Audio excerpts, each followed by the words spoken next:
Hello साथीहरू, यो चाहिँ कर्नल पार्कको चाहिँ भित्र जङ्गलको बिचमा हिँडिरहेको छु म हैन।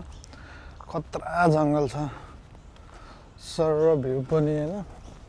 ट्रेकिङको लागि बेस्ट ठाउँ, ट्रेकिङ अथवा कुनै फ्यामिली टुरको लागि हैन।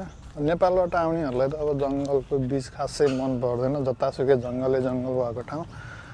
तर लामो समय यहीँ बसिराख्नु भएको छ भनेपछि सो यहाँको मजा लिनको लागि चाहिँ केही भाइब्सहरू चाहिँ आउँछ।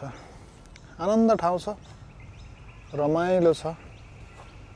फेरि मेरो बुढीहरू टिकटकै बनाउन जहाँ गए पनि टिकटकै बनाउने भनेर छिटो आइज भन्दा पनि हैरान छ क्या यिनीहरू।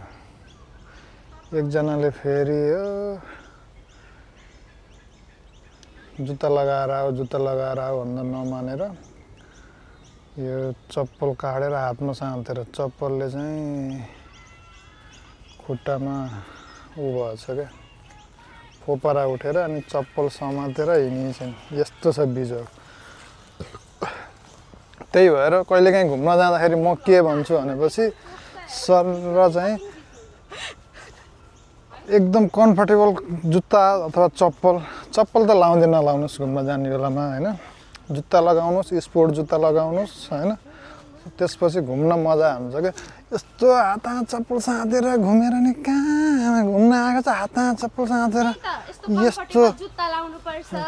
कम्फर्टेबल नभए पनि कमसेकम जुत्ता लगायो भने त हिँड्न त सजिलो हुन्छ नि हैन। यो जङ्गलमा आउँदै रहेछ चस्मा लगाएर हिँड्ने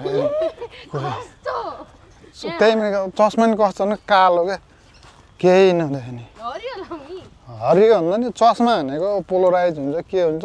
जङ्गलमा अब आँखा कमजोर छ भने लगाऊ क्या, मैले केही भन्दिनँ होइन। तर नर्मल छ जङ्गलमा हिँड्दा। यहाँ मैले तिमीलाई देखिरहेको छु चस्मा लगाएर राम्ररी हुने होइन मेरो अगाडि, हो कि होइन भन त अनुष्का, हो कि होइन?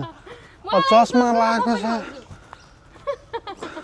चस्मा त छन् नि, मेरो नि छन् नि, नलाएर पो यसो घामसाम लगाउने बेलामा, यसो साँझमा हिँड्ने बेलामा, दिउँसो घाममा हिँड्ने बेलामा आँखा खान्छ भनेर लगाउने। जतिखेर नि चस्मा लगाएको छ कहाँ हुन्छ। मेरो बुढीले एउटा चस्मा आँखा एउटा चस्मा टाउ कहाँ छ। फेरि टिकटक बनाएर हैरान, टिकटक हेर्न फेरि टिकटक बनाएर मात्र टिकटक हेरेको छ, टिकटक फेरि मन परेको छैन अनि फेरि डिलिट गरेको छ। दामी हो भनेको छ, घुम्न आएर इन्जोय लिने हो क्या घुमाइको तिमीहरू होइन, टिकटकै मात्र। तर स्पेसल ठाउँ छ है साथीहरू, घुम्नलाई जस बेस्ट ठाउँ छ, शान्त वातावरण। अझ एउटा कुरा त गर्लफ्रेन्ड छ भने गर्लफ्रेन्ड लिएर एकान्त ठाउँ घुम्न आउनलाई अझ बेस्ट छ साथीहरू। मेरो त छैन, मेरो त बुढी नै छ होइन। भएकोहरूलाई चाहिँ भनेको है मैले। हेर्न सनसेट हेर्नको लागि पनि बेस्ट जग्गा। सर यहाँबाट म त जङ्गलभित्र छु होइन, बाहिरबाट चाहिँ पुरै समुद्रको भेग देखिन्छ होइन। तर जङ्गलभित्रबाट मजाले भ्यू अब सनसेट हुने बेला हुन लागेको छ होइन। सर भवाल ठाउँ देखिन्छ।